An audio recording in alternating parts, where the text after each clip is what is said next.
चलिए आज हम लोग देखते हैं क्लास 10th में पाचन। पाचन समझते हैं? जैसे कोई चीज खा लिए तो कहते हैं बाप रे बाप, आज गैस बना दिया है। क्या हो गया है? गैस बना दिया है। गैस बनाने का आज हम उसका कारण भी बताएंगे कि गैस क्यों बनाता है और पाचन कहाँ से शुरू होता है और कहाँ खत्म होता है और इसे कैसे हम ठीक कर सकते हैं। एकदम इसे हम देखेंगे आराम से। यहाँ देखिएगा पाचन होता क्या है। कहता है जटिल एवं अघुलनशील खाद्य पदार्थों को। यहाँ समझने वाली बात लिखिए, जटिल क्या है, अघुलनशील क्या है। आप बताइए, आप कब वो अमरूद खाए हैं? एकदम खाए होंगे। सेब खाए हैं, वो क्या होता है? जटिल होता है। अघुलनशील होता है, घुलता है क्या? नहीं घुलता है। अघुलनशील होता है, वो खाने वाला चीज, खाद्य पदार्थ मतलब खाने वाला चीज। इसको भौतिक एवं रासायनिक, भौतिक जो है हमें दिखाई देता है, रासायनिक जो हमें दिखाई नहीं देता है, क्रियाओं के द्वारा घुलनशील पदार्थ में बदलने की क्रिया को क्या कहते हैं? पाचन कहते हैं। अब बताइए, आप पूरी ही खाते हैं, अब उसको पूरी को खाते हैं तो एकदम पूरे बढ़िया से चबाते हैं, चबाते हैं तो हमारे मुंह में क्या आता है? लार आता है। लार वो जो होता है घुलित में बदलता है, यानी लप एकदम लसपसा सा हो जाता है, जो लाशा के जैसा होता है। वहां से फिर कहाँ जाता है? या ग्रहणी विभाग में जाता है, फिर वहां से कहाँ जाता है? नीचे जाता है। तो ऐसा होता है। तो उसमें जो होता है घुलनशील में बदल देता है, यानी जटिल और अघुलनशील पदार्थ को जो होता है ना, भौतिक या रासायनिक क्रिया के द्वारा घुलनशील पदार्थ में बदल देता है। सर ये बोलिए कि ठीक है, भौतिक आप बोले हैं कि दिखाई देता है। आप बताइए, आप जूस पिए हैं क्या?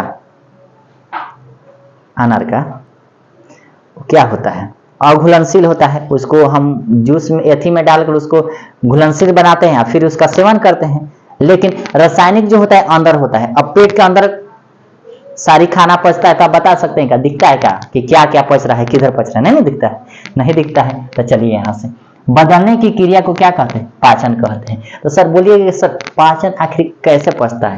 तो देखिए, पाचन जो शुरू होता है वह एंजाइम के वजह से पचता है। यानी भोजन जो होता है, भोजन का पचना जो होता है वो किसके से? एंजाइम्स की वजह से होता है।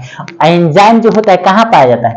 आपके मुख में पाया जाता है। कहाँ पाया जाता है? मुख। अब मुख में जो एंजाइम पाया जाता है वो टाइलिन होता है। टाइलिन होता है। टाइलिन होता है, एंजाइम होता है। टाइलिन जो लार में पाया जाता है। किसमें पाया जाता है? लार में।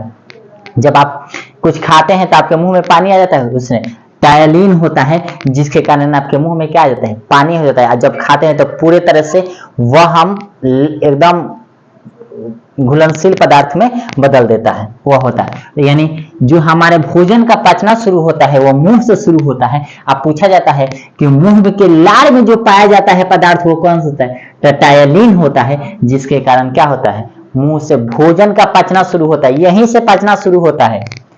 अब बोलिएगा कि सर हाँ, देखिए हम बताते हैं एक एक करके।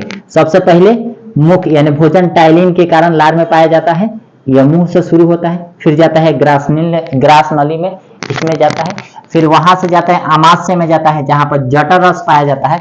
जठर रस इसको पूरा घुलनशील बनाता है। और वहां इसका कार्य क्या होता है? खाना को पीसना। जैसे चक्की में आटा को गेहूं को पीसा जाता है, वैसे ही हम लोग को खाना को पीस कर मेही करता है।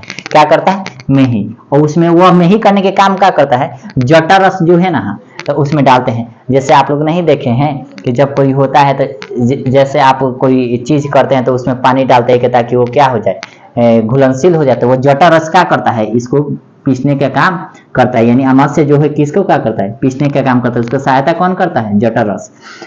तब उसके बाद जाता है ग्रहणी भाग में, जहां पित्त रस पाया जाता है। पित्त समझते हैं? एकदम मतलब वह क्षारीय होता है।